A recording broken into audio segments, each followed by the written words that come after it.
Bismillahirrahmanirrahim. Assalamualaikum warahmatullahi wabarakatuh. Hamdan wa syukronillah amma ba'du. Izin memperkenalkan diri, saya Ruswandaini Eka Junita, mahasiswa STI Dr. KZ Mutakin Purwakarta, Prodi PBA, semester 4.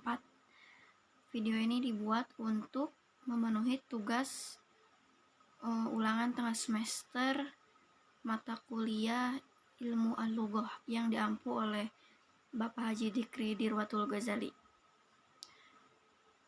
Baik, dalam video ini saya akan sedikit mengulas tentang pengertian bahasa, kemudian apa itu morfologi, morfem bebas dan morfem terikat, dan kemudian yang terakhir pengertian dari infleksi dan derivasi.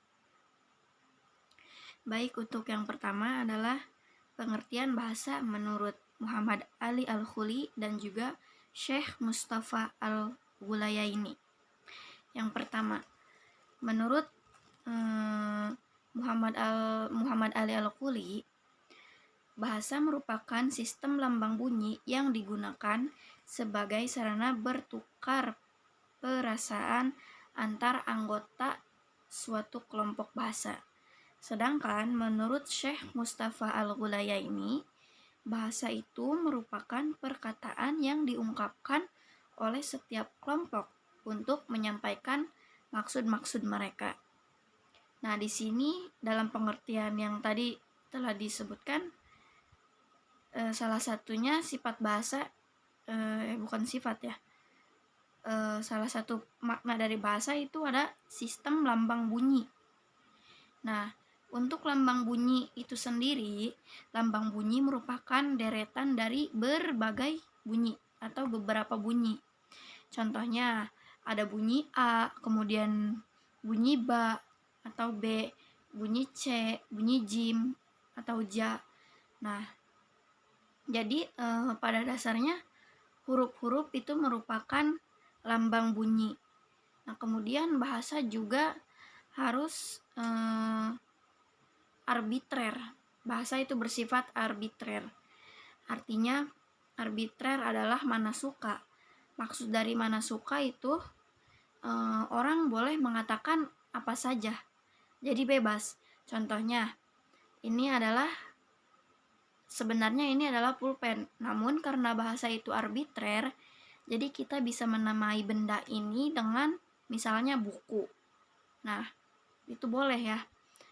Kemudian sifat bahasa yang selanjutnya adalah dikonvensikan, yang artinya berdasarkan kesepakatan bersama. Jadi walaupun bahasa itu tadi arbitrer, nah benda ini disebut buku, akan tetapi tetap harus ada konvensi atau kesepakatan bersama. Nah, benda yang saya pegang ini, menurut kesepakatan bersama, benda ini dinamai dengan pulpen. Maka kita menyebutnya dengan pulpen.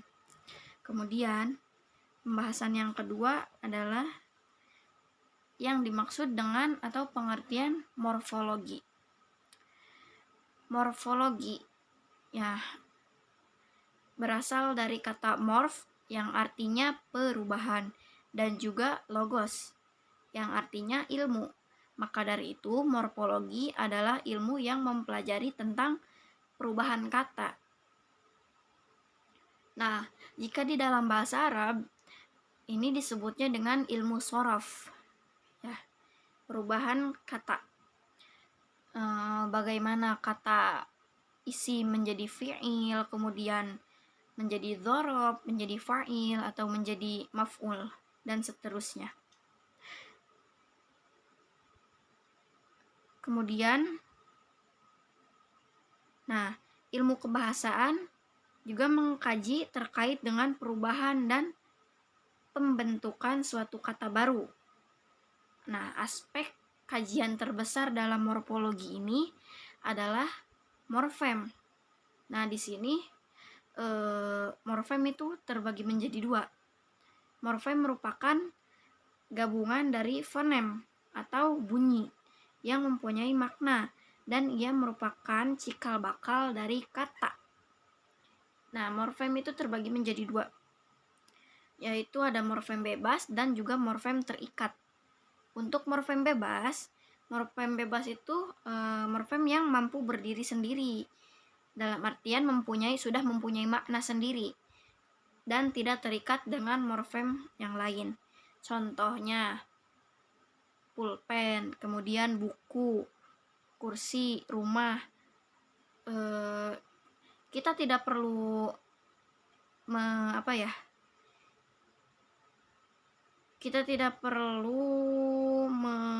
menggabungkan morfem bebas dengan morfem lain untuk mengetahui maknanya, karena tak seperti tadi contoh, kita menyebutkan buku saja sudah diketahui maknanya bahwa buku itu media untuk menulis atau menggambar.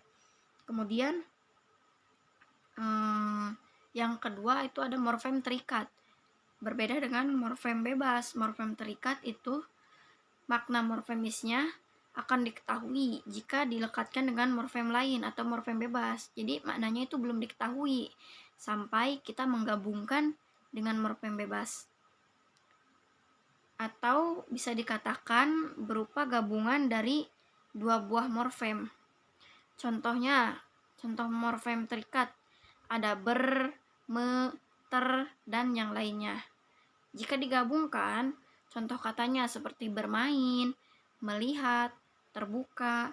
Nah, maka ber, me, dan ternya di sini itu bisa diketahui maknanya jika digabungkan dengan kata contoh tadi bermain. Ber bisa diketahui maknanya jika digabungkan dengan main. Kemudian pembahasan yang terakhir itu ada infleksi dan derivasi. Yang pertama ada infleksi.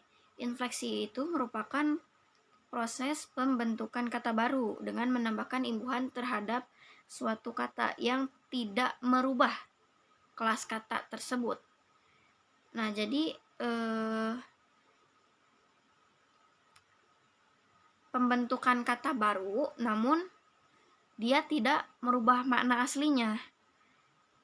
Contohnya dalam bahasa Arab ada kitabun.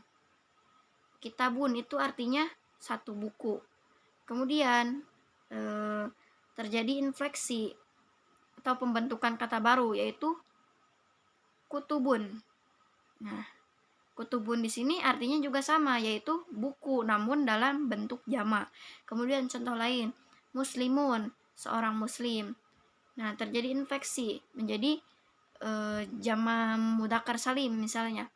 Muslimuna yang artinya tetap sama, yaitu seorang muslim namun dalam bentuk jamak atau banyak. Kemudian yang kedua ada derivasi. Nah, derivasi ini lawan dari infleksi. Derivasi merupakan proses imbuhan terhadap suatu suku kata yang berakibat mengubah kelas kata tersebut. Nah, jadi dari fiil menjadi isim begitu ya. Dari isim menjadi maf'ul.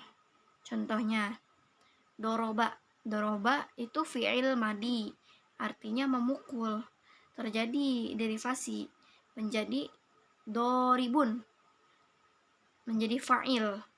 Maka maknanya menjadi bukan memukul lagi tetapi menjadi pemukul. Nah, sekian penjelasan dari saya, mohon maaf banyak kekurangan. Billahi taufik wal hidayah. Wassalamualaikum warahmatullahi wabarakatuh.